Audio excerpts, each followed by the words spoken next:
Bismillahirrahmanirrahim. Assalamualaikum warahmatullahi wabarakatuh. Alhamdulillahi rabbil alamin. Wassalatu wassalamu ala ashrafil anbiya'i wal mursalin. Nabiyyina Muhammadin wa ala alihi wa sahbihi ajma'in. Wa man tabi'ahum bi ihsanin ila yaumiddin. Allahumma allimna ma yanfa'una wanfa'na bima 'allamtana wa zidna ilma. Allahumma inna nas'aluka ilman nafi'an wa rizqan tayyiban wa amalan mutaqabbala. Allahumma faqihna fid din wa 'allimna at-ta'wil. Wa ba'du, ikhwatal iman, kaum muslimin dan muslimat, para pemirsa dan juga para pendengar rahimakumullah jami'an. Alhamdulillah, segala puji dan syukur senantiasa kita haturkan kehadirat Allah tabaraka wa taala. Hati yang senantiasa meyakini seluruh nikmat dan karunia hanya datang dari Allah. Lisan kita yang tidak pernah bosan menyebut nama Allah, memuji dan memuja Allah dengan keagungan dan kemuliaannya. Kemudian anggota badan kita yang senantiasa beribadah, anggota kita yang senantiasa beribadah, melaksanakan ubudiyah kepada Allah tabaraka wa taala, itulah sesungguhnya hakikat syukur. Itulah sesungguhnya hakikat kita bersyukur pada Allah tabaraka wa taala. Alhamdulillah, awalan wa akhirah wa zahiran wa batinah. Kemudian salawat dan salam mari juga kita perbanyak ucapkan. Bukan sekadar mengucapkan, tapi memperbanyak untuk Nabi yang mulia, Nabi Muhammad sallallahu alaihi wasallam.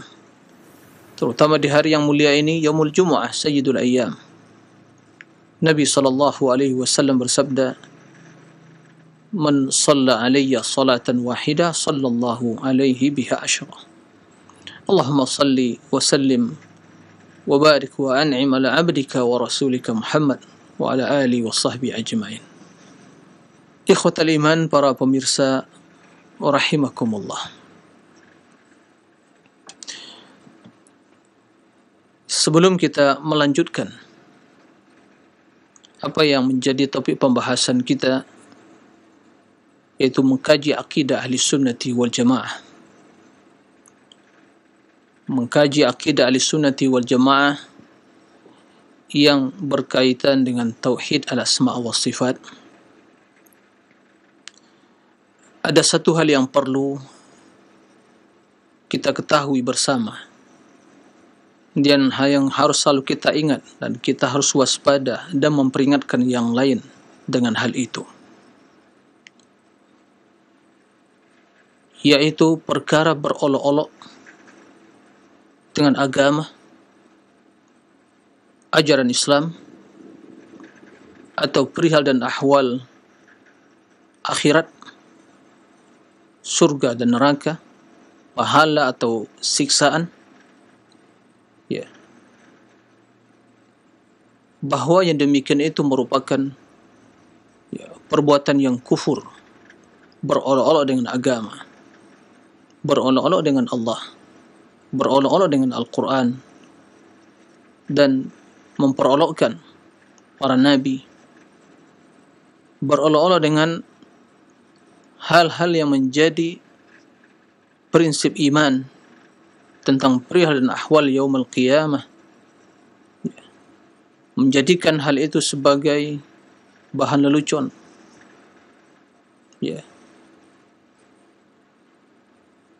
dengan ketawa ketiwi mengatakan bagaimana neraka, bahkan sebagian wal-iyazu billah, dia kepengen ingin masuk neraka, wal-iyazu billah.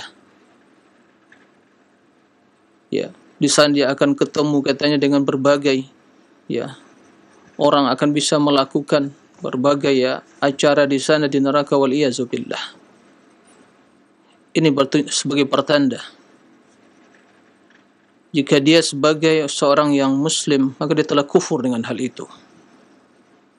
Adapun orang-orang kafirin, mereka tidak beriman dengan surga dan neraka, Tapi bila seorang muslim yang melakukan demikian, dia telah kufur dengan pernyataan seperti itu, telah berolok-olok. Subhanallah. Ya. Jika orang beriman memohon untuk masuk surga dan berlindung dari api neraka, ada manusia yang telah dihinakan oleh Allah, dia memohon untuk masuk neraka. Wal-iyazubillah. Wal-iyazubillah.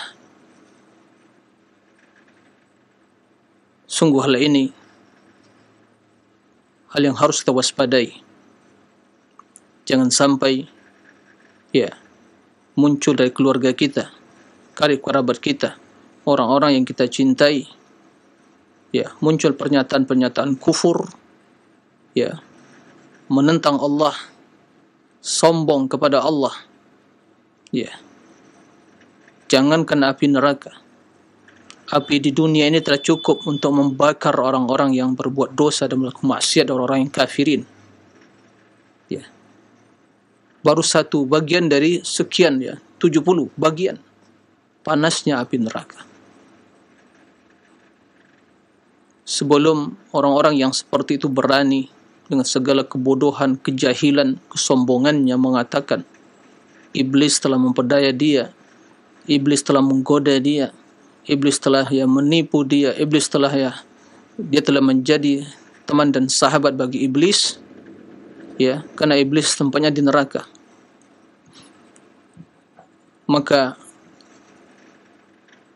hendaklah dia mencoba terlebih dahulu, menyalakan api dan membakar dirinya. Jika dia berani melakukan hal itu,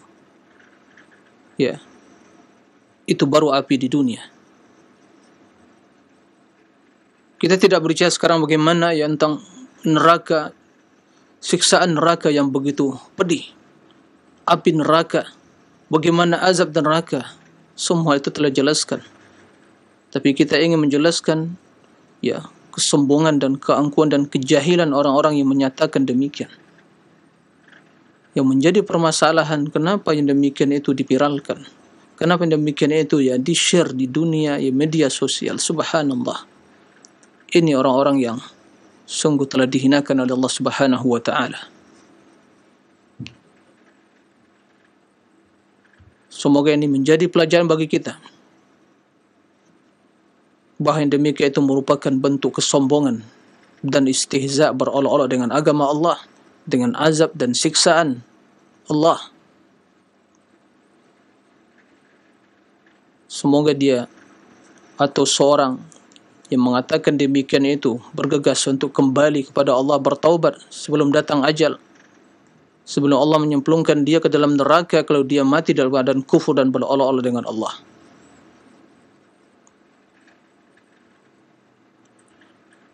Ikhwatal iman, pemirsa rahimakumullah. Semoga ini menjadi peringatan bagi kita, dan di waktu yang sama hendaklah menjadi pembelajaran. Apa yang ingin saya maksud? Bahawa begitu pentingnya kita menanamkan dalam diri anak-anak kita dan kaum muslimin pengagungan kepada Allah, kepada agama Allah, kepada syiar-syiar Islam, kepada janji-janji Allah, dan juga sanksi-sanksi dan azab yang telah dijelaskan oleh Allah. Kita imani, kita yakini, kita agungkan, dan semua hal itu hendaklah menjadi sebab utama bagi kita untuk meraih kebaikan di sisi Allah dan menyelamatkan diri dari berbagai siksa dan azab di akhirat kelak. Allahumma inna nas'aluka al-jannah wa ma qarraba ilaiha min qawlin aw amal, wa na'udzu bika minan nar wa ma qarraba ilaiha min qawlin aw amal. Ya Allah, kami mohon surgamu dan seluruh amalan yang akan mendekatkan diri kami kepada surga, dan kami berlindung dari api neraka. Ya Allah, kami berlindung ya Allah, dan dari seluruh amalan yang akan menjerumuskan kami ke dalam api neraka. Ikhwatal iman, para pemirsa dan para pendengar rahimakumullah. Baik. Kemudian sekarang kita akan melanjutkan pembahasan kita tentang tauhid al-asma'i was sifat. Pembahasan yang sebelumnya kita telah menjelaskan satu kaedah yang sangat mendasar di dalam akidah Ahlussunnah. Akidah golongan yang selamat di dalam memahami nama-nama dan sifat Allah. Yaitu akidah yang biiznillah menjadi bekal kita mengarungi hidup ini dan sebagai keyakinan keimanan kita untuk menghadap Allah Tabaraka wa Ta'ala. Pada kaidah yang pertama kita menjelaskan bahawa seluruh nama Allah adalah Al-Husna. Ya, asma'ullah kulluha husna. Maka kita mendengar atau kita mengenal Asma'ul Husna. Kenapa demikian? Kerana seluruh nama tersebut mengandung makna yang sempurna, ya, dan makna yang sempurna itu adalah sifat-sifat Allah yang sempurna. Sehingga kesimpulannya sifat itu tidak terbatas dengan jumlah, ya, 10 tambah 10 atau kurang dari itu atau lebih, ya. Baik. Kemudian di antara prinsip dasar yang dijadikan oleh ahli sunnah dalam sebagai landasan di dalam memahami nama-nama Allah, sebuah kaidah yang redaksinya, ya, Asma'ullah a'lam wa awsaf, bahwa nama-nama Allah itu, Asma'ullah itu sebagai, ya, nama bagi Allah. Asma'ul Husna adalah sebagai nama bagi Allah, dan di waktu yang sama dia sebagai sifat. Nah, dalam istilah bahasa Arab, ya, nama itu a'lam. Jadi nama Muhammad, ya, Ahmad, Ibrahim itu alam. Yes. Kerana itu sebagai pengenal, ya, bahawa si fulan namanya Muhammad, si fulan namanya Ibrahim. Itu namanya alam dalam bahasa Arab. Jamaknya a'lam. Jadi nama tersebut sebagai pengenal. Bagaimana kita bisa mengenal Allah Tabaraka wa Ta'ala dengan nama-namanya? Ya. Maka Asma'ullah a'lam, nama sebagai tanda pengenal, sebagai, ya, sarana untuk mengenal, atau alat untuk mengenal. Itu kalau kita pahami nama, ya, secara istilah atau sebenarnya kita maklumi. Nah, oleh kerana itu nama-nama Allah Subhanahu wa Ta'ala yang Al-Husna tersebut itu menjadi, ya, tanda untuk mengenal Allah. Maka tidak akan mungkin seorang untuk mengenal Allah jika dia tidak mengenal nama-namanya. Maka dinamakan a'lam. Baik. Tapi di sisi lain nama tersebut sebagai sifat. Di sisi lain, di sisi kedua nama itu sebagai sifat. Jadi bukan sekedar nama yang menjadi tanda pengenal saja, tapi merupakan mengandung makna yang itu adalah sifat Allah Tabaraka wa Ta'ala. Baik. Untuk lebih jelasnya, kita akan sebutkan dua sisi, ya, yang berkaitan dengan hal ini. Ya. Kita mengetahui ada zat dan ada sifat. Ya. Ada zat, ada makna, ya, makna sifat, dan Allah Subhanahu wa Ta'ala memiliki zat. Jiwa Allah Subhanahu wa Ta'ala, diri Allah Subhanahu wa Ta'ala, ya, mungkin, ya, diri Allah Subhanahu wa Ta'ala. Allah memiliki zat, dan Allah Subhanahu wa Ta'ala memiliki, ya, sifat. Bila kita tinjau, ya, dari sisi bahawa nama tersebut menunjukkan kepada zat yang satu, zat yang Maha Esa, yaitu Allah Tabaraka wa Ta'ala. Ya.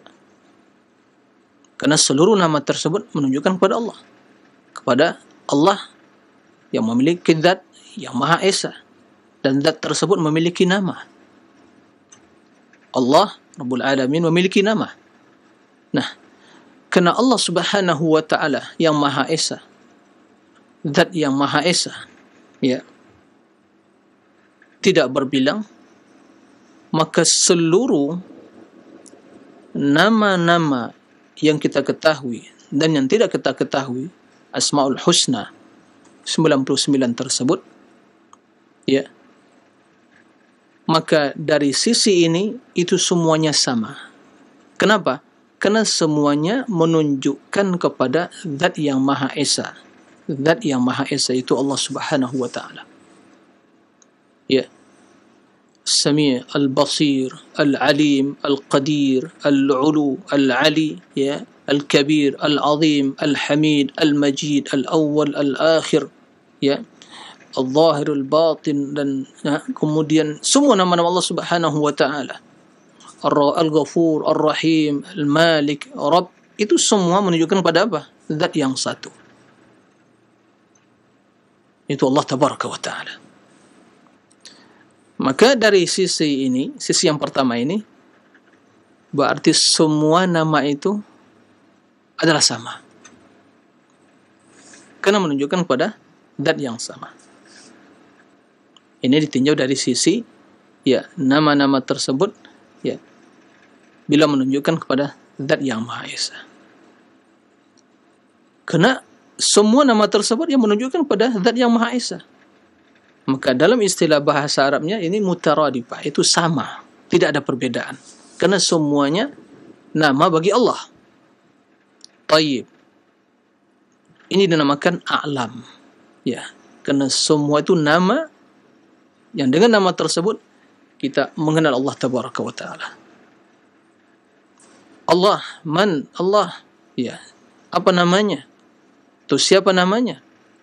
Sami', Basir, Alim, Qadir, Al-Khallaq, Al-Ghafur, Rahim, Al-Awwal, Al-Akhir, Al-Hayy, Al-Qayyum, Al-Malik, Al-Quddus, Al-Salam, Al-Mu'min, Al-Muhaymin, Al-Aziz, Al-Jabbar, Al-Mutakabbir, Al-Khaliq, Al-Bari, Al-Musawwir. Ya, semua itu menunjukkan pada zat yang Maha Esa, yaitu Allah Subhanahu wa Ta'ala. Berarti sama, tidak ada perbedaan. Ya, tidak ada perbedaan dari sisi ini. Tapi bila ditinjau sisi yang kedua, apa itu? Dari sisi makna. Dari sisi makna bahwa setiap nama Asmaul Husna tersebut itu menunjukkan kepada atau mengandung makna yang berbeda, tidak sama. Nah, menunjukkan pada makna yang berbeda. Maka setiap nama itu menunjukkan makna yang berbeda. Kendati di antara nama tersebut, ya, memiliki hubungan, korelasi, dan konsekuensi yang tidak bisa dipisahkan. Ya.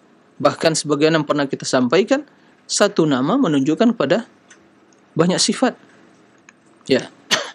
Tapi secara prinsip, ya, seluruh nama-nama tersebut menunjukkan kepada makna yang spesial dengan nama tersebut, yang terkandung dalam nama tersebut. Nah, maka kita katakan Al-Hayyu, nama Allah, ya, menunjukkan kepada makna Al-Hayat. Baik. Nama Allah Subhanahu wa Ta'ala As-Sami' menunjukkan kepada makna As-Sama'. Nama Allah Subhanahu wa Ta'ala Al-Basir menunjukkan kepada Al-Basar. Nama Allah Subhanahu wa Ta'ala Al-Alim menunjukkan kepada Al-Ilm, ilmu. Nama Allah Subhanahu wa Ta'ala Ar-Rahim, Ar-Rahman, Ar-Rahim juga kepada Ar-Rahmah. Ya. Dan kita mengetahui ilmu bukanlah pendengaran. Pendengaran bukanlah ilmu. Ya. Pendengaran bukanlah rahmat. Rahmat bukanlah pendengaran. Kehidupan bukanlah pendengaran. Pendengaran bukanlah kehidupan. Kendati kehidupan itu ada disertai dengan pendengaran. Ya. Nama Allah Al-Ali menunjukkan bahwa Al-Ulu, tinggi. Tinggi bukanlah ya Al-Azim, ya keagungan. Jadi berbeda maknanya. Nah, sehingga demikian dari sisi makna maka setiap nama menunjukkan kepada makna yang berbeda dan setiap nama tersebut merupakan sifat bagi Allah. Maka dikatakan Asmaul Husna dari sisi makna adalah sifat-sifat yang dimiliki oleh Allah. Awsafun. Jadi ada dua sisi. Ditinjau dari zat Allah, diri Allah yang memiliki nama tersebut, maka seluruh nama itu menunjukkan pada satu zat. Berarti sama pada hakikatnya dari sisi ini. Tidak ada perbedaan. Karena apapun namanya, berbeda namanya, tapi tetap menunjukkan pada satu zat yang Maha Esa. Zat yang Maha Suci, yaitu Allah Tabaraka wa Ta'ala. Tapi di sisi lain, sisi kedua, bahwa setiap nama tersebut mengandung makna yang sempurna, dan makna yang sempurna itu ya tentu berbeda dengan makna yang lain. Ya, tidak sama. Kendati ada hubungan. Ya. Maka sudah ya dimaklumi bahwa setiap nama itu menunjukkan kepada sifat yang berbeda dari nama-nama yang lain, sehingga demikian sebuah kesimpulan yang bisa kita tarik dari penjelasan tersebut, maka sifat Allah itu sungguh sangat banyak, dan nama itu dari satu sisi merupakan tanda pengenal bagi Allah yang menunjukkan kepada zat yang Maha Esa, dan di sisi yang lain merupakan sifat bagi Allah yang dimiliki oleh Allah, sifat kesempurnaan dan keagungan. Inilah yang dikenal dengan ya Asma'ullah A'lam dan Awsaf. Ya. Berbeda dengan ya pemahaman atau akidah sebagian sekte. Kita sampaikan ini sebagai perbandingan agar kita mengenal al-haq, ya. Kita bisa membandingkan. Al-Mu'tazilah ya, mereka hanya menetapkan nama. Ya. Dan nama yang tidak menunjukkan pada makna. Ya. Bahkan sebagian mereka mengingkari nama. Kenapa? Karena bila namanya banyak, berarti itu kan berbilang, kata mereka. Berbilang. Dan Allah Maha Suci dari hal itu. Begitu juga tatkala mereka mengatakan bila ditetapkan makna, berarti kan banyak sifat. Banyak sifat menunjukkan kepada banyak zat. Berarti berbilang, Allah Maha Suci dari itu. Mereka nafikan. Ya, ini semua akidah ya Mu'tazilah berkaitan dengan Allah Subhanahu wa Ta'ala. Baik. Ikhwatal iman, para pemirsa dan para pendengar rahimakumullah. Maka tatkala kita membaca Al-Quran, tatkala membaca hadis dan menemukan nama-nama Allah, maka yakinlah bahwa nama tersebut ya merupakan nama bagi Allah Subhanahu wa Ta'ala, dan nama tersebut ya mengandung sifat, ya mengandung makna yang sempurna. Itulah sifat Allah Tabaraka wa Ta'ala. Baik. Ikhwatal iman, pemirsa rahimakumullah. Kenapa kita katakan demikian? Ya. Kenapa kita katakan bahwa nama itu dari satu sisi ada sebagai alam, tanda pengenal, ya. Kita mengenal Allah dengan nama tersebut. Ya. Dari sisi yang lain sebagai sifat. Karena kita mendapatkan dalam Al-Quran, ya, ayat yang menjelaskan bahwa nama itu menunjukkan pada sifat. Bukan sekedar nama saja. bukan sekedar nama saja. Ya. Jadi tatkala kita membaca firman Allah, sabbihisma rabbikal a'la, atau yang lain al-aliyul kabir, al-aliyul muta'al, al-ali itu nama. Ya, al-ali al-kabir, al-muta'al. Berarti al-ali menunjukkan kepada sifat al-ulu. Berarti Allah memiliki sifat namanya tinggi. Makanya ahli sunnah meyakini tinggi zat Allah. Ya. Ketinggian yang mutlak yang mencakup ketinggian zatnya, ketinggian kekuasaan dan kedudukannya. Nah, baik.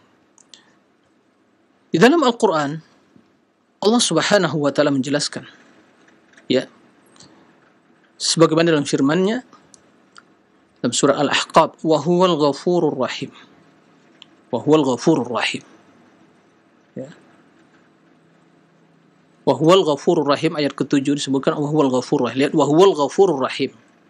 Al-Ghafur salah satu dari nama Allah. Ar-Rahim juga salah satu dari nama Allah. Ya. Ar-Rahim juga terdapat dalam surah Al-Fatihah. Ya. Ar-Rahman Ar-Rahim. Taib. Dan dia Allah Al-Ghafur, Maha Pengampun. Ar-Rahim, Maha Penyayang. Ini dalam bentuk nama, Al-Ghafur Ar-Rahim.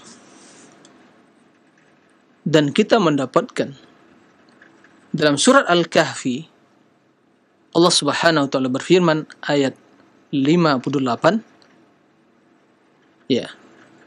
Qala subhanahu wa rabbukal ghafuru ar-rahim atau dzur rahmah. Dzur rahmah.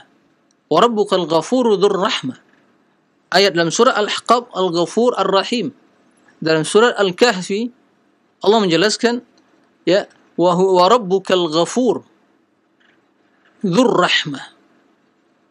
Dalam ayat pertama tadi Ar-Rahim. Ayat yang kedua surah Al-Kahfi dzur rahmah. Apa yang bisa kita pahami dari kedua ayat ini? Berarti Ar-Rahim itu nama Allah, Allah yang memiliki rahmat. Karena dzu dalam bahasa itu ya pemilik, yang memiliki. Dzu malin, ya berarti yang memiliki harta. Ya. Dzu mansibin, memiliki kedudukan. Dzu rahmah, dzur rahmah. Berarti Allah yang Rabbuk dan Rabbmu Al-Ghafur yang Maha Pengampun, dzur rahmah yang memiliki rahmat. Ya, kalau ayat pertama surah Ahqaf terjemahan mungkin ya terjemahan Indonesianya, dan dia adalah Maha Pengampun lagi Maha Penyayang. Ya. Disebutkan keduanya dengan redaksi nama Ar-Rahman, Ar-Rahim, ya. Al-Ghafur Rahim. Tapi ayat dalam surah Al-Kahfi yang pertama Al-Ghafur tetap dengan redaksi nama Al-Ghafur, dan yang kedua dengan sifat. Ya, karena masdar dari Rahman, ya. Rahimah yarhamu rahmah. Dan nama Allah Rahman, diambil dari kata di sifat rahmah. Nah, maka kita memahami ada nama, ada sifat. Ada nama, ada sifat. Maka Asmaul Husna a'lam itu nama dan juga sifat. Nah, taib. Ini sebagai dalil tentang kaidah tersebut. Kemudian juga ya secara konsensus ya ahli bahasa ijma' bahwa ahli bahasa mengatakan mustahil ya seorang dinamakan misalnya alim atau dinamakan dia itu basir, dia punya namanya basir, atau dia alim, sami', ya, dia mendengar, kemudian dia sami', mendengar, alim, berilmu, mengetahui, tetapi tidak menunjukkan kepada ilmu. Ya. Tidak menunjukkan pada ilmu. Dia makan alim tapi dia jahil, bodoh. Namakan sami' tapi tidak mendengar. Ya berarti bukan alim. Bukan sami'. Nah, oleh karena itu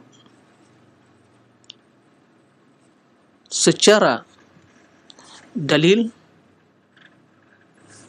bahwa Allah memiliki nama dan memiliki sifat, dan secara juga bahasa bahwa bila dikatakan seorang ya alim, itu nama dia alim, kemudian pasti dia memiliki ilmu, kendati ya kalau dari sisi ya keilmuan manusia tentu relatif juga, tapi pasti memiliki ilmu.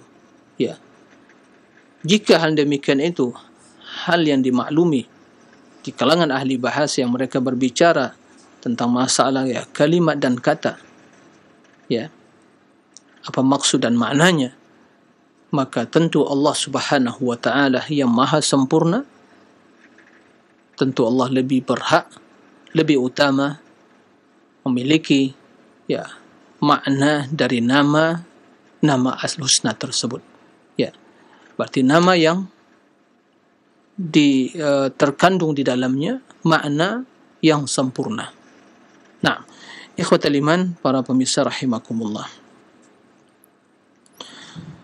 Ya, adapun pernyataan ya orang-orang Mu'tazilah yang mengingkari sifat-sifat Allah, ya kalau ditetapkan sifat tersebut berarti akan terjadi apa? Ya akan berbilang, akan banyak, sementara Allah itu Maha Esa. Ya, maka ini jelas pernyataan yang batil. Karena kita memaklumi boleh jadi seseorang ya dia memiliki banyak sifat tapi tetap dia satu. Ya. Jika hal ini suatu hal yang bisa dipahami secara logika ya dalam kehidupan manusia makhluk yang mereka tentulah ciptaan Allah, ya tentu lebih utama Allah Subhanahu wa taala ya memiliki nama dan memiliki makna atau sifat yang banyak, sementara zat Allah tetap satu, tidak berbilang. Jadi banyaknya sifat tidak menunjukkan kepada banyaknya zat. Ya. Ini harus kita pahami. Nah, taib ikhwatal iman wa rahimakumullah. Kemudian kita juga mendapatkan di dalam Al-Qur'anul Karim Allah menyebutkan banyak sifat tentang dirinya, baik secara ya menyebutkan sifat secara ya langsung yang dimiliki oleh zat Allah, atau sifat yang terkandung dalam perbuatan Allah. Karena Allah berbuat dan perbuatan tersebut menunjukkan pada sifatnya. Ya. Sebagai contoh, ya. Allah yang Maha Esa menyebutkan tentang berbagai sifat. Ya, inna batsha rabbika lasyadid. Batsh, sungguhnya ya siksaan Rabbmu, ya azab Rabbmu sangat syadid, yaitu pedih. Innahu huwa yubdi'u wa yu'id. Yubdi'u, memulai.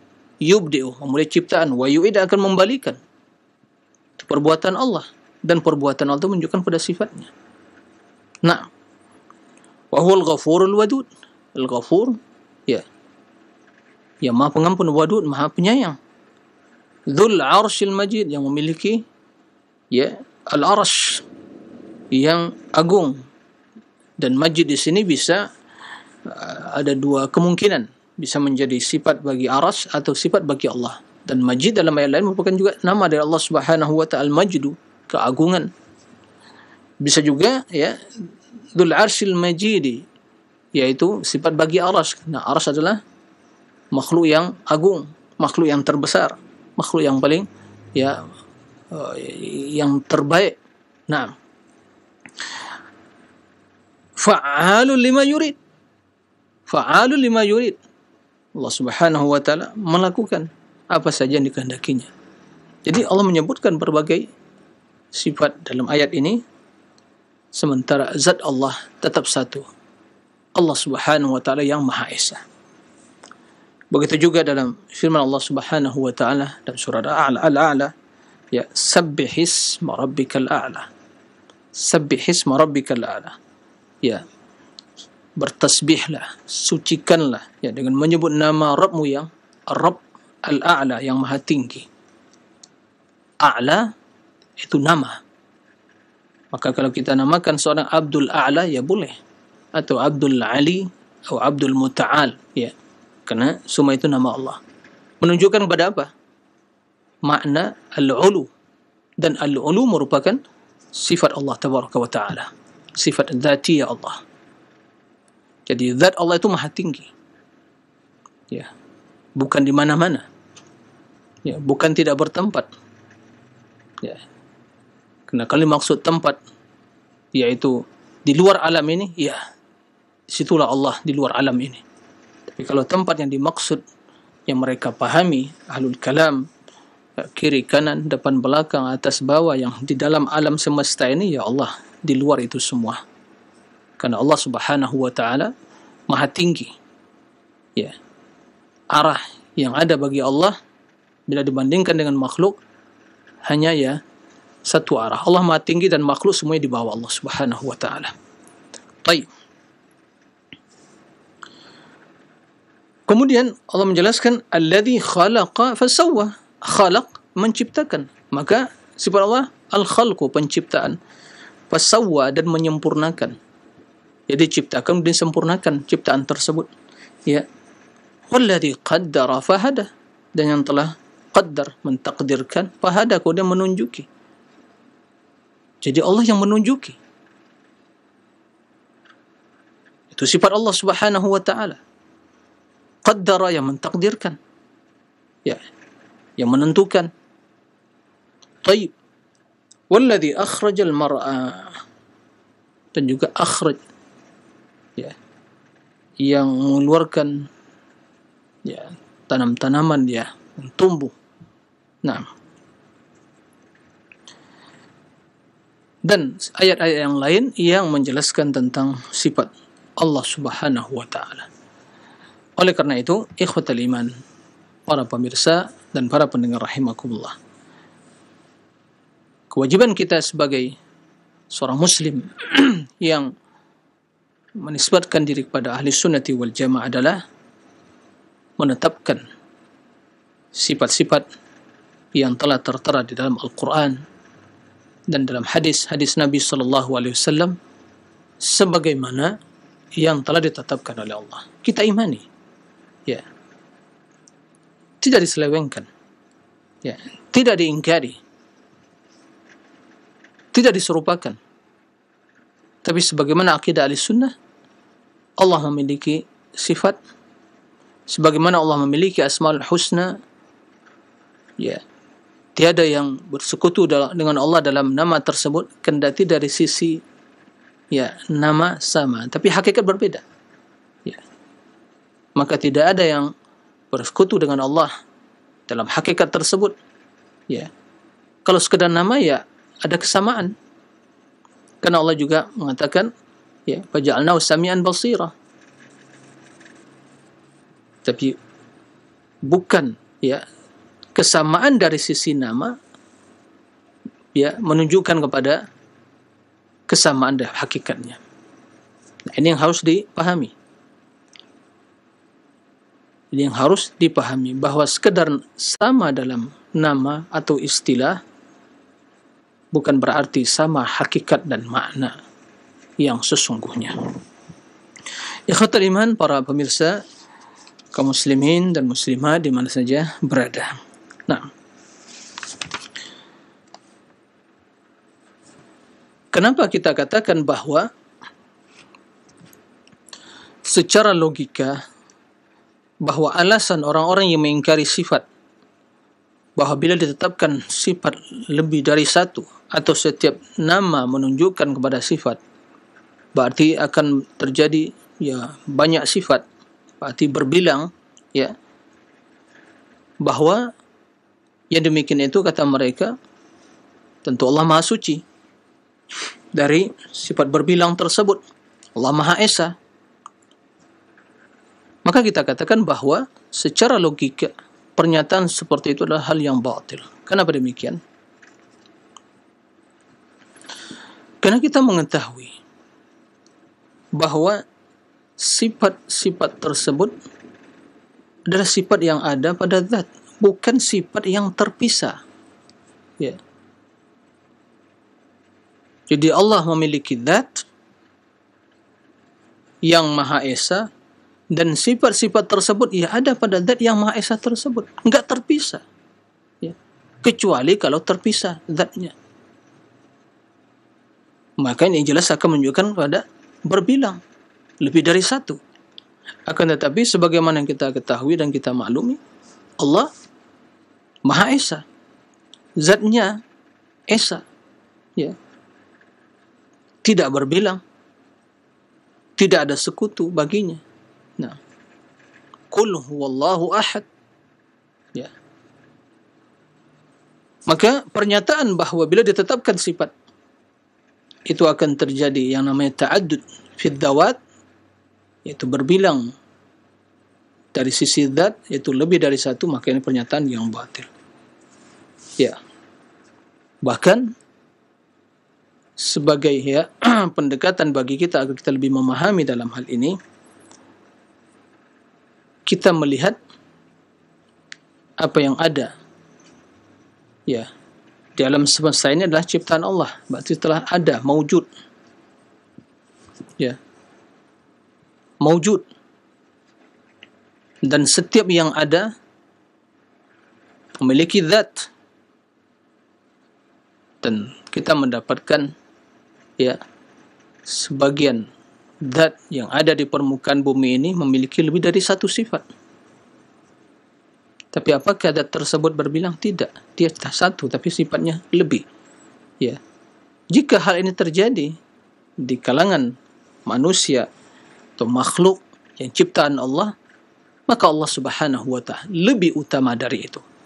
Kita sering menyampaikan hal ini karena yang dipakai dalam menetapkan sifat keagungan bagi Allah qiyasul aula, qiyas yang menjelaskan, ya, keagungan dan keutamaan, ya.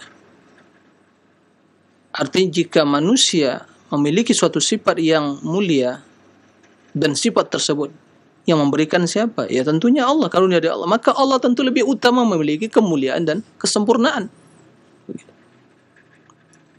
Jika manusia, ya, terpuji bila meninggalkan suatu yang jelek, atau bila dia selamat dari sifat-sifat kejelekan, itu suatu yang terpuji, maka tentu Allah Subhanahu wa ta'ala yang memberikan kepada seorang hamba untuk menjauhi sifat-sifat yang tercela itu, tentu lebih utama kita sucikan dari segala sifat-sifat, ya, yang tercela tersebut. Kita sucikan Allah. Nah, ini harus terpahami. Ini namanya qiyasul aula, ya. Qiyasul aula, qiyas menganalogikan, tapi al-aula yang lebih mengutamakan. Jika seandainya ini baik, tentu Allah lebih memiliki hal itu. Itu maksudnya.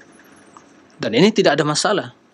Yang tidak boleh itu adalah qiyasul al-musawat, yaitu menyamakan. Karena Allah mengatakan laisa kamitslihi syai' wa huwas samiu al-basir. Baik. Ikhwatal iman, para misal rahimakumullah. Kita lanjutkan. Itu seputar masalah, ya, masalah nama Allah sebagai asma Allah sebagai a'lam wa usab. Kemudian di antara hal yang diyakini oleh ahli sunnah di dalam memahami nama-nama Allah dan sifat-sifat Allah Subhanahu wa ta'ala, bahwa nama Allah Subhanahu wa ta'ala, asma Allah, nama Allah Subhanahu wa ta'ala, bila menunjukkan, ya, mengandung sifat yang menunjukkan kepada, ya, objek. Nah, yang menunjukkan kepada objek itu menunjukkan kepada tiga makna. Menunjukkan pada tiga makna, tiga permasalahan. Tapi kalau hanya menunjukkan kepada sifat yang ada pada zat Allah saja, tidak membutuhkan objek, itu mengandung dua masalah, dua pembahasan.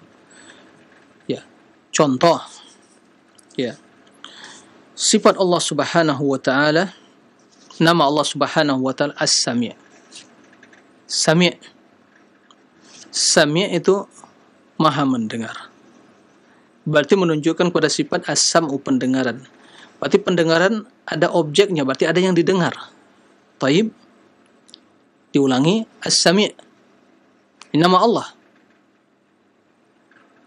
Dan menunjukkan pada sifat Allah as-sam'u, pendengaran. Sami' nama, as-sam'u pendengaran.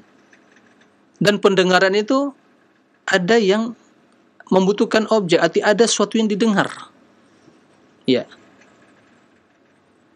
Ada yang didengar. Maka bila kita mendapatkan nama-nama Allah Subhanahu wa taala yang mengandung makna, dan makna itu menunjukkan pada sifat, sifat itu membutuhkan kepada objek. Ya, dalam istilah bahasanya maf'ulnya. Maka nama tersebut mengandung ya 3 permasalahan, 3 hakikat yang harus kita imani. Yang pertama, ya kita imani itu sebagai nama Allah. Sami' sebagai nama Allah. Kita imani bahwa as-sam'u adalah sifat Allah. Baik, 2. Yang ketiga apa? Yang ketiga, kita mengimani hukum yang terkandung di dalam nama tersebut. Baik. Dan beserta konsekuensinya, tuntutannya. Sebagai contoh, ya, Allah Sami' Maha mendengar. Berarti sifat Allah as-sam'u. Sami' nama Allah kita tetapkan.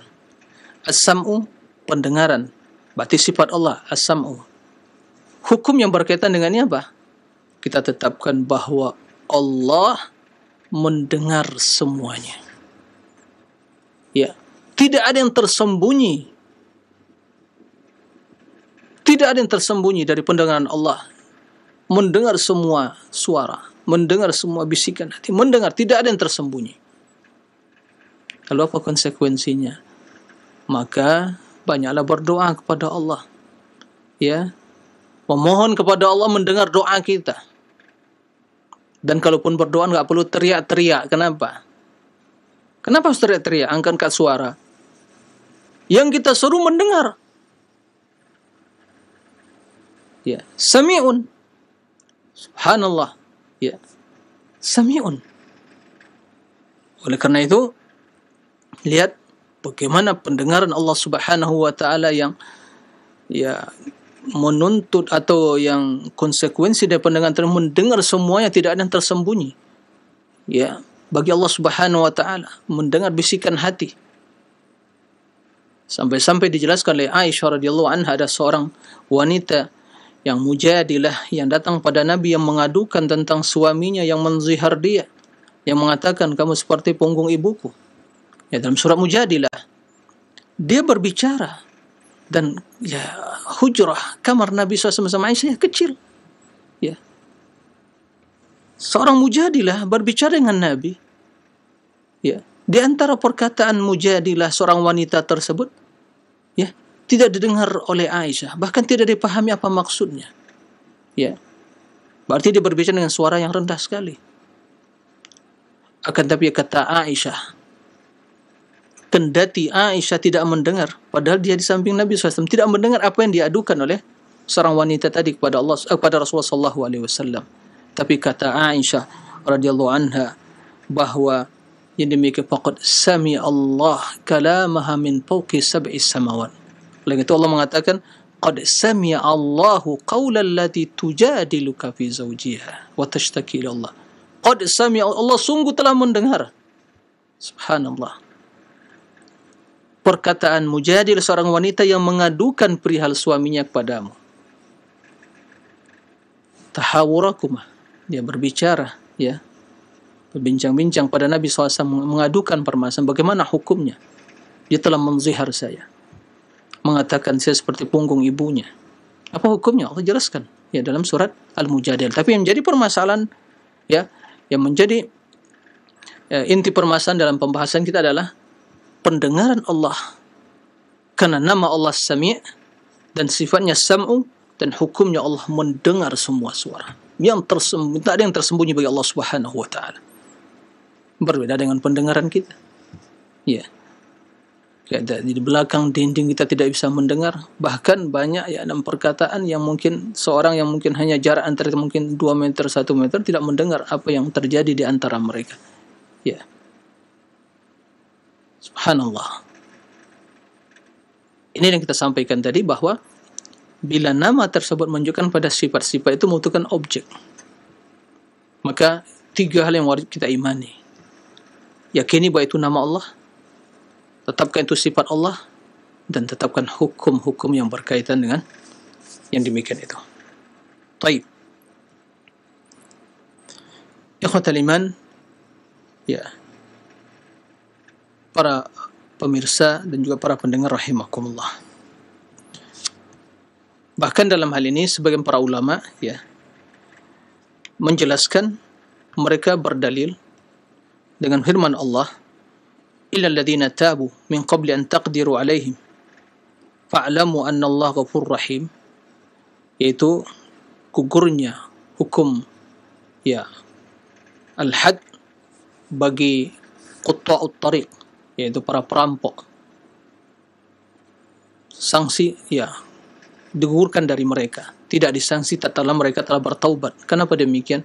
Karena Allah Subhanahu wa taala Maha penerima taubat, dan bila seorang hamba bertaubat maka dia akan diterima taubatnya. Tapi sebelum kalian ya mampu menangkap mereka, sebelum mereka tertangkap, sebelum mereka ya didapatkan, mereka telah bertaubat, maka digugurkan ya, tidak dieksekusi. Kenapa demikian? Para ulama berdalil ya, ini subhanallah ya, bagaimana konsekuensi atau makna yang terkandung dari asma Allah al-husna. Karena biasanya,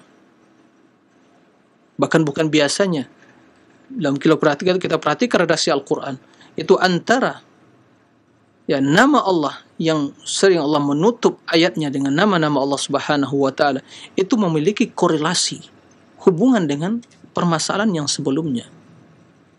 Ya, itu perlu diperhatikan. Ya. Sebagai contoh, Allah menyebutkan dalam surah Al-Maidah, ya, illa alladzina tabu, kecuali orang yang bertaubat, min qabli an taqdiru alaihim, sebelum kalian ya mampu untuk ya menangkap mereka melakukan kesalahan, harus dihukum ya, mencuri atau merampok, enggak ketangkap tapi lalu bertobat. Nah, tapi kalau tertangkap ya harus dieksekusi, harus diberikan hukum dan sanksi kepadanya. Kecuali kata Allah mereka yang bertaubat sebelum kalian mampu untuk menangkap mereka. Ya. Kemudian kata Allah, fa'lamu anna Allah ghafurur rahim. Ketahuilah sungguhnya Allah Maha Pengampun lagi Maha Penyayang. Subhanallah. Bagaimana sisi pendalilannya? Kata para ulama, karena Allah menutup ayat tersebut dengan 2 nama yang mulia, Ghafurur Rahim. Allah Maha Pengampun, Allah menerima ayat pengampun lagi Maha Penyayang. Berarti bila seorang tadi atau mereka yang belum tertangkap tadi dan telah bertaubat dari kesalahannya, dari perampokan tadi, ya, dari kejahatan mereka telah bertaubat, berarti ayat menjelaskan Allah menerima taubatnya. Kenapa? Karena Allah menutup ayat tersebut dengan Ghafurur Rahim. Berarti konsekuensi dari Allah menutup ayat tersebut dengan Ghafurur Rahim, dengan 2 nama dari Asmaul Husna yang mengandung makna pengampunan dan kasih sayang, berarti bila seorang hamba bertaubat, Allah menerima taubatnya. Allah mengampuni dosanya, dosa apapun.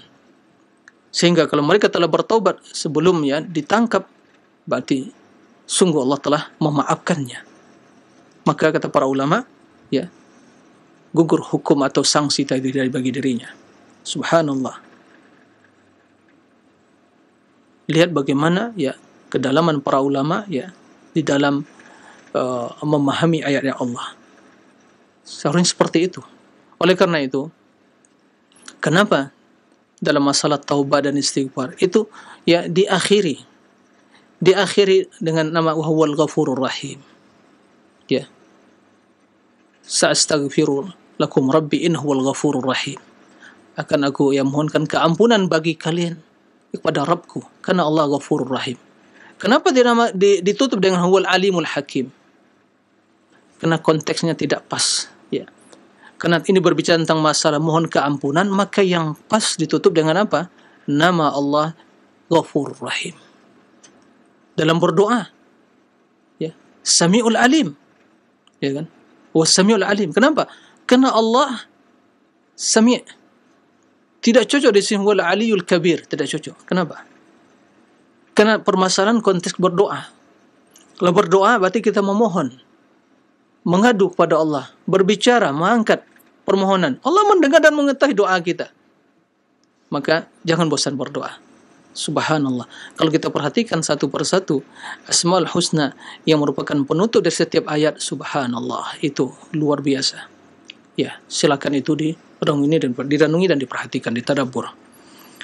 Kemudian bila nama tersebut menunjukkan kepada sifat yang tidak membutuhkan objek, ya, dalam istilah bahasa Arab itu ya sifat yang lazim, hanya ada pada dirinya, ya, maka dalam hal ini dua hal yang wajib kita imani dan kita yakini. Yang pertama, mengimani itu sebagai nama Allah, dan yang kedua, mengimani sebagai sifat Allah. Contoh, Al-Hayyu, Hayyu maha hidup.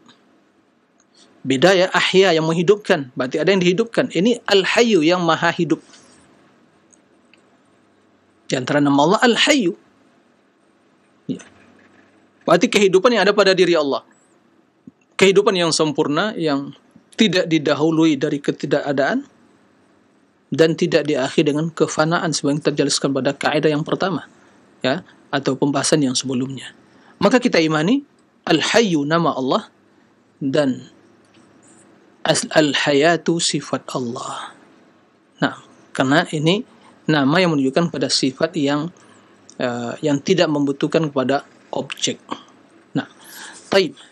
Itulah beberapa pembahasan yang berkaitan dengan akidah Ahlussunnah. Semoga apa yang dijelaskan tadi bisa dipahami, ya, dan mudah-mudahan ini menambah keimanan dan keimanan kita dan semakin memantapkan ya akidah dan keyakinan kita di dalam berpegang teguh ya dengan akidah Ahlussunnah dalam asma wa sifat ini. Semoga kita diselamatkan dari berbagai penyimpangan di dalam memahami nama-nama Allah dan sifat-sifatnya. Baik, demikian wallahu a'lam. Nah, baik, syukran jazakallahu khair, barakallahu fiik kepada Ustaz yang sudah memberikan materi yang insyaallah bermanfaat untuk kita semua, menjadikan pemahaman yang lurus mengenai bagaimana memahami sifat-sifat Allah Subhanahu wa taala, baik yang di dalam Al-Qur'an ataupun yang dijelaskan dalam hadis-hadis Nabi sallallahu alaihi wasallam. Dan untuk selanjutnya kami buka sesi interaktif, sesi soal jawab. Bagi Anda para pemirsa atau pendengar yang ingin bertanya perihal pembahasan kita, silahkan Anda bisa menghubungi kami. Baik, kesempatan pertama kami ajukan terlebih dahulu di layanan pesan singkat Ustaz. Assalamualaikum warahmatullahi wabarakatuh. Ada pertanyaan dari hamba Allah yang berada di Bogor. Ya Ustaz, apakah setiap nama-nama Allah itu bisa dijadikan nama untuk manusia asalkan didahului dengan nama Abdul? Mohon penjelasannya, seperti Abdul yang tadi yang disebutkan yaitu Al-Hayyu, apakah boleh asal dengan didahulukan dengan nama Abdul, dan yang lainnya juga mohon penjelasannya Ustaz, bagaimana kaidahnya? Terima kasih kepada penanya, barakallahu fikum jami'an. Inti pertanyaannya adalah bolehkah ya menghambakan diri kepada nama-nama tersebut, ya, sehingga menamakan seorang dan menisbatkannya kepada Allah, pada nama Allah, ya. Maka jawabannya na'am. Karena itu nama Allah Subhanahu wa taala, maka boleh untuk menghambakan diri dalam penamaan, ya. Dikatakan ya Abdul Hayy, Abdul Awwal, ya Abdul Akhir, ya Abdul Sami', Abdul Basir, Abdul Qadir, ya Abdul Al-Khaliq, Abdul Khallaq, ya Abdul Alim, Abdul Hakim. Naam, boleh. Selama ya bahwa nama tersebut ya nama bagi Allah yang telah jelas dalilnya dalam Al-Quran dan Sunnah. Naam. Wallahu a'lam. Naam. Nah, baik, syukron jazakallah khair Ustaz atas jawabannya. Demikian untuk yang bertanya di layanan pesan singkat. Dan selanjutnya mungkin kami akan berikan kesempatan untuk Anda yang ingin bertanya di layanan telepon. Silahkan. Halo. Ya, sudah masuk. Halo. Assalamualaikum. Waalaikumsalam warahmatullahi wabarakatuh. Dengan siapa di mana, Pak? Abdul Hamid dari Jambi. Insyaallah Abdul Hamid di Jambi. Silahkan, Pak.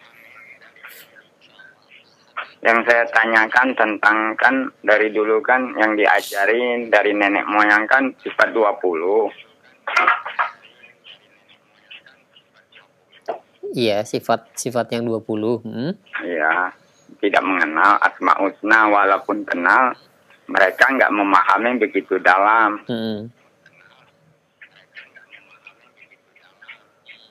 Apakah mereka termasuk bisa selamat dari api neraka gitu?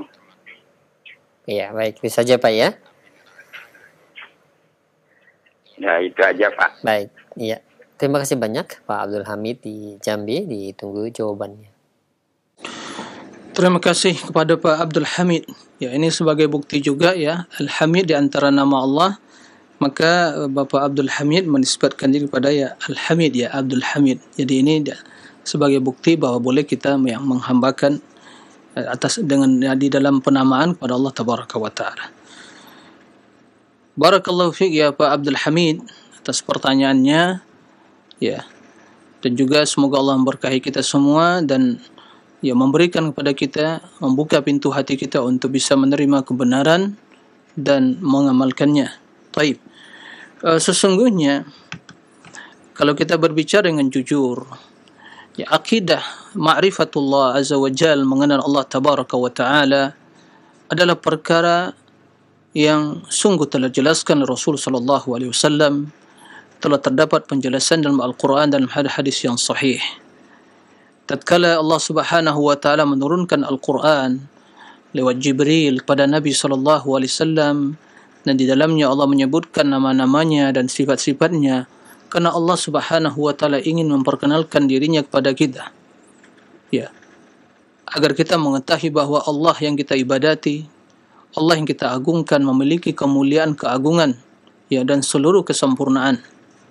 Kita kenal kepada Allah sehingga di setiap nama tersebut mengandung makna yang menjadikan kita selalu ya tertanam dalam diri kita ya optimisme, ya, berharap kepada Allah, sehingga dalam kebutuhan dan hajat kita sesuaikan dalam permohonan, ya.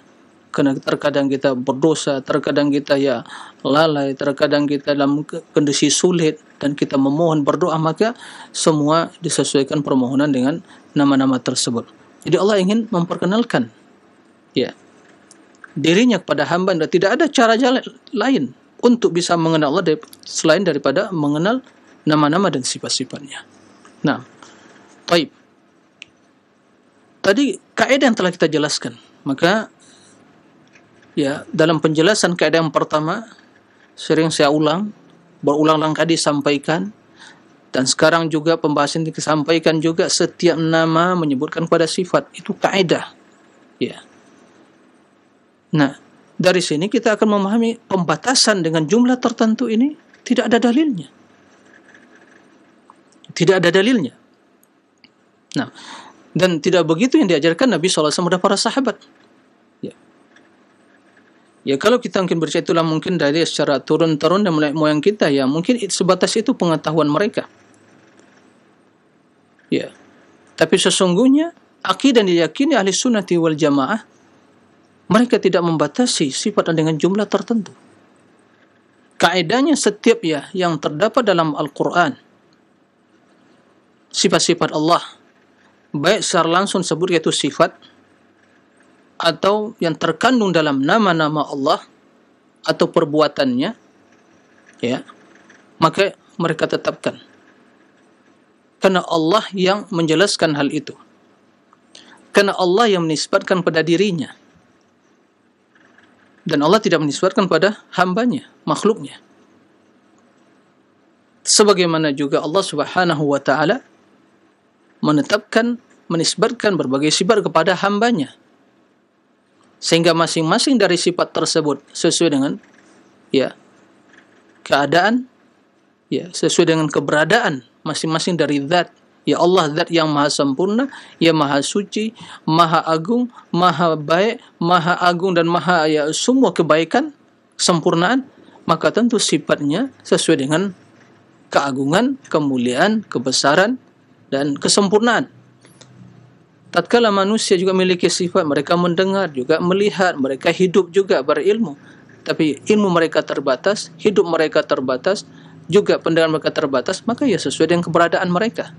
Kefakiran mereka, kefanaan mereka, ya keterbatasan mereka, dan kekurangan mereka.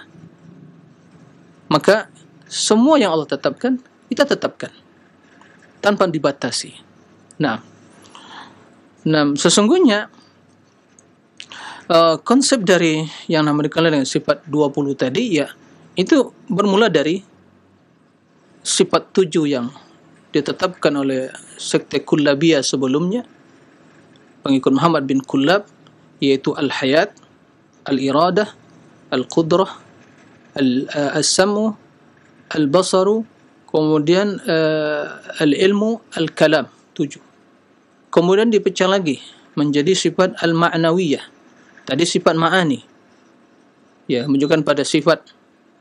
Kemudian sifat ma'nawiyah yaitu bagaimana bersifat, ya dengan sifat tersebut, kaunuhu hayyan, kaunuhu muridan, kaunuhu qadiran, kaunuhu sami'an, kaunuhu basiran, kaunuhu aliman, kaunuhu mutakalliman. Para ulama mengatakan, apa bedanya ini? Ya, tidak suatu yang baru dalam hal ini, karena kaunuhu sami'an menunjukkan pada sifat hayat, sami', sam'. Jadi 7 ya tambah, itu 14. Ditambah 5 sifat salbiyah. Qidam, baqa, mukhalifatul hawadith, qiyamu binafsihi, wahdaniyah, al-wujud, wahdaniyah, na'am. 5. Yaitu sifat salbiyah yang menunjukkan kepada ya bahwa Allah tidak memiliki sifat yang bertentangan dengan makna tadi. Ya. Itu maksudnya.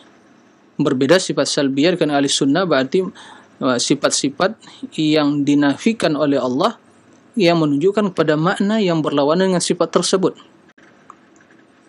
Contoh, Allah menafikan sifat al-maut, berarti menunjukkan pada sifat kehidupan Allah yang maha sempurna. Allah menafikan dari dirinya sifat kezaliman, berarti menunjukkan sifat keadilan yang sempurna. Allah menafikan dari dirinya sifat al-lughub, capek, letih, berarti Allah Subhanahu wa taala maha kuasa. Nah, itu 5. Berarti 14 tambah 5, 19. Tambah 1 sifat nafsiyah, yaitu al-wujud. Itu. Nah, konsep ini, kendati kalau kita melihat juga ya, ada sifat-sifat yang lain, sifat jami' yang mencakup menyeluruh, yang ditetapkan oleh ahlul kalam. Tapi tatkala membatasi dengan istilah sifat isyana, itu akan menjadi sebuah doktrin bahwa masyarakatnya memahami seperti itu saja. Seolah sifat-sifat yang lain tidak diajarkan, bahkan diselewengkan. Sifat-sifat khobariyah, ya sifat-sifat khobariyah yang hanya diketahui dengan dalil, seperti sifat Allah memiliki tangan, memiliki wajah, memiliki mata, memiliki kaki, ya qadam. Semua itu sahih. Itu sifat khabariyah yang tidak mungkin kita ketahui kecuali dengan khabar, dengan dalil. Tidak mungkin bisa dengan akal. Nah, ini diingkari. Dan juga sifat-sifat fi'liyah yang lain seperti istiwa dan yang uluwud dzat. Nah, ini jadi permasalahan. Padahal kalau kita, dan tidak disebutkan dalam sifat yang 20 tadi sifat rahmah. Ya. Padahal sifat rahmah merupakan ya, sifat Allah Subhanahu wa taala dan sifat-sifat yang lain, ya. Oleh karena itu, jalan yang selamat dalam hal ini, kita imani apa yang terdapat Al-Quran, kita ini isi kandungannya, kita imani semua yang Allah tetapkan bagi dirinya. Ya. Kita dalami Asmaul Husna tadi. Nah, lalu menjadi pertanyaan tadi, apakah bisa selamat dari api neraka? Pertama, permasalahan seorang ya neraka atau surga itu urusan Allah Subhanahu wa taala. Tapi yang jelas kita meyakini suatu penyimpangan, ya, suatu penyimpangan, suatu kesesatan, kebatilan. Bila seorang tidak bertaubat dari hal itu, maka tentunya ancamannya di neraka. Ya, tidak mesti dia itu ya kafir, tidak. Kalau kafir jelas masuk neraka, kekal di dalamnya selama-lamanya. Ya, na'udzubillah. Ya. Orang yang kafir, musyrik, keluar dari Islam, ya, murtad, itu di neraka, kekal dalamnya selama-lamanya. Adapun seorang yang melakukan penyimpangan, maksiat, atau ya bid'ah, semua bid'ah sesat. Karena Rasul mengatakan kullu bid'atin dhalalah, baik bid'ah dalam urusan akidah, pemikiran, atau bid'ah dalam ibadah. Sehingga Rasul katakan kullu bid'atin dhalalah wa kullu dhalalatin finnar. Setiap yang sesat tempatnya neraka. Kenapa demikian? Karena neraka itu tempat yang jelek semua. Ya. Tidak ada yang baik dalam neraka. Ya. Maka semua kejelekan dimasukkan ke neraka. Kendati yang dimasukkan itu masih ada mungkin orang yang juga kebaikan pada dirinya, tapi dia dibersihkan dulu. Tapi kebaikan itu tidak Allah hapus. Maka kita mengenal ahlut tauhid, orang yang bertauhid, jika masih ada iman, tapi dosanya lebih banyak, dibakar dulu, dibersihkan. Setelah bersih dari dosa, itulah keadilan Allah Subhanahu wa ta'ala. Karena masih ada iman, dia akan dapatkan harapan untuk keluar. Karena kalau masih ada iman, masih ada kebaikan. Tapi dimasukkan ke neraka karena dosanya lebih banyak. Dibersihkan. Kenapa dibersihkan? Karena iman yang ada pada dirinya itu sebab dia masuk surga. Dia belum bisa masuk surga kalau masih ada dosa tadi, kejelekan tadi. Kenapa? Karena surga tidak ada lagi kejelekan dalamnya. Semua kebaikan. Kalau masih ada kejelekan, dia enggak masuk surga. Dibersihkan dulu. Sehingga nanti segala kedengkian yang ada di hati sesama kaum muslim itu dihapus oleh Allah. Wa naza'na ma fi sudurim min ghillin. Dihapus. Enggak ada lagi kedengkian. Sehingga pun sebagaimana ya dalam hadis sebutkan, setelah mereka melewati sirat, ada jembatan kecil di sana, ya, belum bisa masuk surga kecuali dibersihkan dulu, dikisah dulu, masih ada enggak berbagai kedengkian, kezaliman kecil dan besarnya, diselesaikan dulu. Baru setelah suci semuanya, masuk neraka, masuk surga. Nah, masuk surga. Nah, tibtum fadkhuluha khalidin. Kalau telah suci, telah baik. Nah, berkaitan dengan masalah tadi, kalau dia meninggal dalam suatu kebatilan, kesesatan, maka ya itu tempatnya di neraka. Tapi jika suatu kesesatan tadi tidak sampai kepada kekufuran, maka dia akan mendapatkan masih ya ada peluang untuk bisa keluar dari neraka dan Allah masukkan dalam surga dengan rahmatnya. Oleh karena itu, dalam hal ini ada kaitannya dengan pernyataan para ulama. Apakah mereka yang meyakini hal yang seperti ini itu kufur? Ya tidak. Tapi menyimpang dari akidah ahli sunnah. Karena mereka punya ta'wil, punya syubuhat. Panjang ini masalah syubuhatnya. Tidak ini tempatnya, tapi ini jelas panjang syubuhatnya. Tapi intinya mereka yang mengikuti konsep ahlul kalam di dalam memahami sifat-sifat tadi. Bukan konsep ahli sunnah. Para sahabat muhajirin wal ansar, para imam yang 4, sahabat, tabi'in, tabi'in, imam yang 4, imam ahli sunnah, Bukhari, Muslim, Tirmidzi, Abu Daud, Nasai, dan imam ahli sunnah tidak memahami konsep seperti ini. Konsep sifat seperti ini baru muncul setelah muncul ahlul kalam secara khusus, ya, yang dikembangkan oleh Ibnu Kullab, Muhammad bin Kullab, yang awalnya setelah itu diikuti oleh Imam Abul Hasan Asy'ari pada periode yang kedua. Ya, karena Abul Hasan Al-Asy'ari rahimahullah 40 tahun menjadi Mu'tazilah. Karena bapa tirinya seorang tokoh sentral Mu'tazilah, Abi Ali Al-Jubba'i. Ayahnya meninggal, ayahnya seorang Sunni. Meninggal, ibunya dinikah oleh tokoh sentral Mu'tazilah, Abu Ali Al-Jubba'i. Dia dididik Abu Hasan selama 40 hari, 40 tahun menjadi Mu'tazilah dari kecil. Baru setelah ditinggalkan, kembali kepada Ibnu Kullab. Ibnu Kullab ya yang menetapkan sifat yang 7 tadi. Hayatun, ya, iradatun, qudratun, sam'un wa basarun, ilmun wa kalam. Dan beberapa sifat-sifat yang lain, sifat khabari yang lain masih ditetapkan juga. Baru setelah itu Imam Abu Hasan kembali kepada perol yang 3 yang meninggalkan pemikiran tersebut. Nah, sifat yang 7 dikembangkan oleh setelah itu, ya, ahlul kalam dari kalangan Asy'ariyah tadi, ya, terus menjadi sebuah konsep terus turun-temurun. Nah, jadi kalau kita katakan kalau nenek moyang kita dalam artian ya para pendahulu kita salafus soleh tidak seperti ini akidahnya. Nah, jadi ini yang harus diperhatikan. Mudah-mudahan menjadi ya pembelajaran bagi kita tentang ya bagaimana sesungguhnya akidah dalam asma wa sifat ini. Demikian wallahu a'lam. Ya, baik. Syukran jazakallahu khair atas jawaban Al-Ustadz. Demikian untuk Bapak Abdul Hamid yang berada di Jambi, dan selanjutnya kami beralih kembali di layanan pesan singkat. Ustadz, ada pertanyaan. Ini kembali mengenai pemberian nama, Ustadz, dari Ruby yang berada di Bandung. Assalamualaikum warahmatullahi wabarakatuh. Ya Ustadz, apakah boleh memberikan nama masjid dengan nama Allah seperti Ar-Rahman? Baik. Ya, terima kasih atas pertanyaannya. Apakah boleh ya menamakan masjid dengan nama Allah, misalnya Ar-Rahman? Ya. Jawabannya, karena Ar-Rahman atau nama Allah Subhanahu adalah nama yang spesial bagi Allah Subhanahu wa taala. Ya. Nama yang spesial bagi Allah Subhanahu wa taala. Maka tidak dinamakan ya dengan nama Allah, ya, Ar-Rahman, Al-Ghafur, tidak. Tapi ya kalau dinamakan ya Baitur Rahman, ya memang ya masjid rumah Allah. Naam. Fi buyutin adzinallah, ya, an turfa yuzkar fi ismuh. Naam. Jadi rumah Allah, baitin min buyutillah.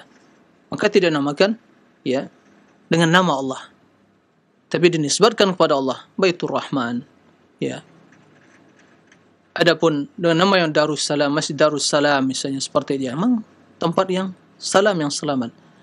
Di dalam hal ini Allahu a'lam, tapi ya, tidak dinamakan, ya, tapi dinisbatkan kepada Allah, ya. Baitur Rahim, ya, atau mungkin dinamakan dengan sifat Ar-Rahmah, karena ya Ar-Rahmah memang rahmat, masjid tempatlah mendapatkan rahmat, ya. Tapi dengan nama Allah, ya, dalam hal ini ya jangan dinamakan masjid dengan nama Allah, tapi dinisbatkan kepada Allah, ya, seperti itu. Wallahu a'lam. Baik, syukran jazakallahu khair atas jawaban Ustadz. Demikian, dan selanjutnya masih kami angkat pertanyaan dari layanan pesan singkat Ustadz. Dari Bapak Nana yang berada di Pondok Gede. Ustadz, disebutkan bahwa semua nama Allah mempunyai sifat sempurna yang menunjukkan pada zat Allah yang esa. Apakah ada nama Allah yang paling Allah cintai agar hambanya sering menyebut-nyebut nama yang paling Allah cintai bagi diri Allah sendiri, Ustadz? Mohon jawabannya. Baik, terima kasih ya kepada Bapak yang bertanya. Barakallahu fiik. Semua nama Allah menunjukkan kepada sifat.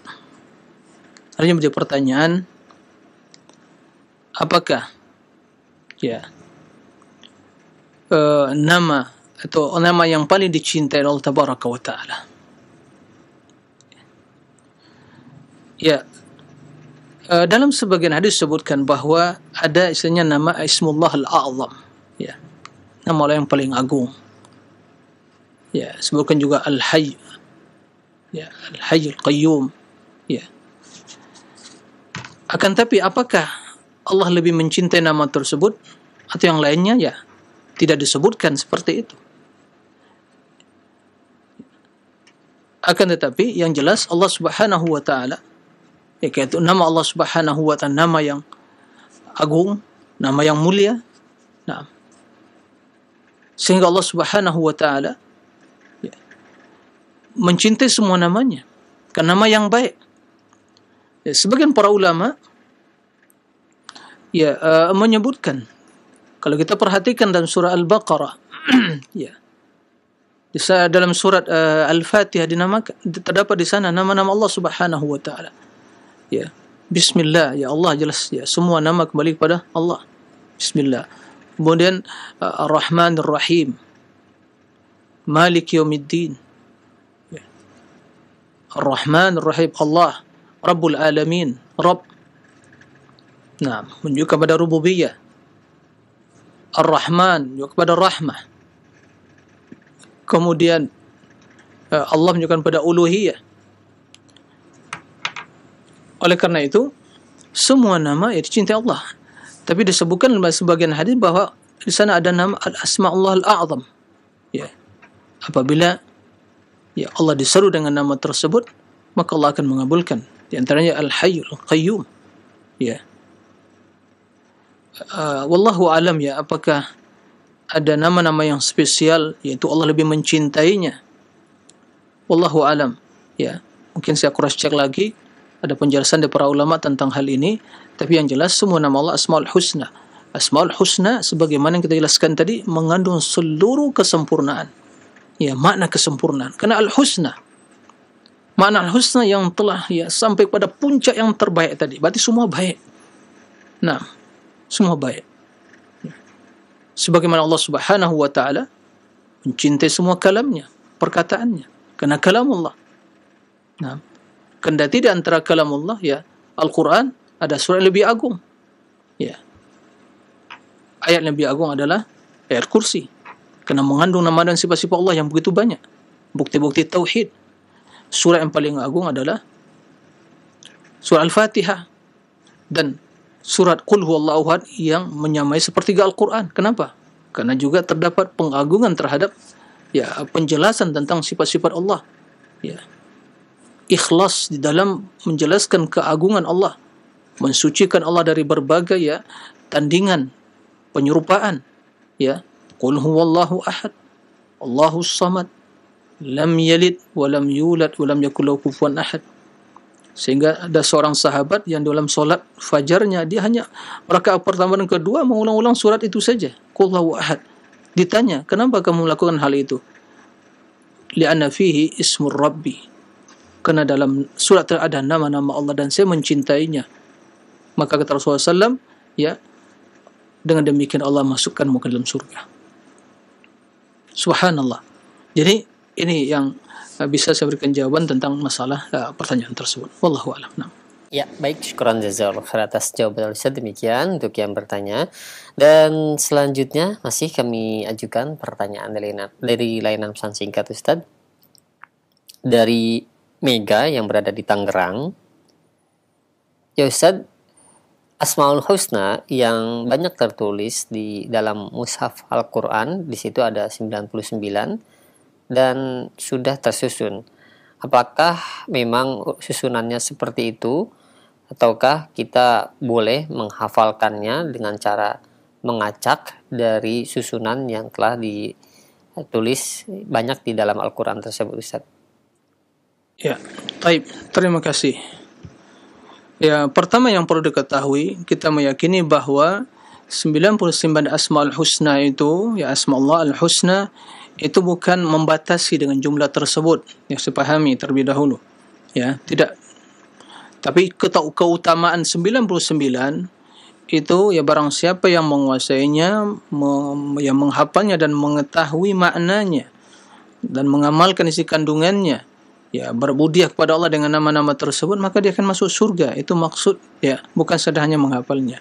Kemudian kita dapatkan Al-Quran, mungkin di lembaran Al-Quran, ya, di lembaran lembaran pertamanya itu nama-nama Asma Allah. Ya, kita kata itu ya susunan, ya mungkin ya tidak ada dalam hadis, dalam Al-Quran, dalam hadis yang sahih bahwa terdapat ya secara kolektif ya kesemuanya disebutkan 99 nama tersebut. Ada riwayat menjelaskan ya itu tidak sahih, ya tidak sahih, yaitu hadis yang mengumpulkan semua nama-nama tersebut dalam satu redaksi, ya tidak secara kolektif, tidak. Maka para ulama berijtihad dalam ya memilih mana yang 99 nama tersebut dari Al-Quran dan hadis. Secara otomatis maka tidak ada susunan yang udah baku. Semua bila kita ketahui itu semua Asmaul Husna, ya kita boleh menghafalnya sesuai dengan urutan mungkin yang ada di mushaf tersebut yang ditulis di lembaran pertamanya, atau mungkin ya dengan urutan yang lain tidak ada masalah. Ya, tidak ada nas dalil yang menjelaskan urutan sebagaimana yang disebutkan di lembaran pertama mushaf yang ditulis ya cetakan mungkin di mushaf cetakan ya di yang kita baca mungkin. Tapi oleh karena itu kita tidak mendapatkan dalam cetakan ya seperti Mujamma' Malik Fahad ya, percetakan Quran Karim, percetakan Malik Fahad, kemudian juga mushaf-mushaf yang lain cetak di luar negeri dan seperti di masjid yang lain tidak mendapatkan ada susunan tersebut. Tapi mungkin ya sebagian percetakan di Indonesia mungkin berijtihad untuk menambahkan ya atau menyebutkan nama-nama tersebut. Kemudian itu memudahkan ya bagi kaum muslimin yang baca Al-Quran untuk mengenal ya nama-nama Allah Subhanahu wa taala Al-Husna. Jadi intinya tidak ada ya yang baku dalam susunan tersebut. Silakan ya. Yang penting dipelajari, dipahami, kemudian diamalkan. Ya, berdoa kepada Allah dengan nama, bertawassul dan pada Allah dengan nama-nama tersebut. Nah, demikian wallahu alam, yaitu yang bisa disampaikan dijawab pada kesempatan kali ini, mudah-mudahan bermanfaat. Ya, wa sallallahu wasallam nabiyina Muhammadin wa ala alihi wa sahbihi wasallim wa akhiru da'wana alhamdulillahirabbil alamin. Subhanakallahumma bihamdik asyhadu an la ilaha illa anta astaghfiruka wa atubu ilaik. Wassalamu alaikum warahmatullahi wabarakatuh.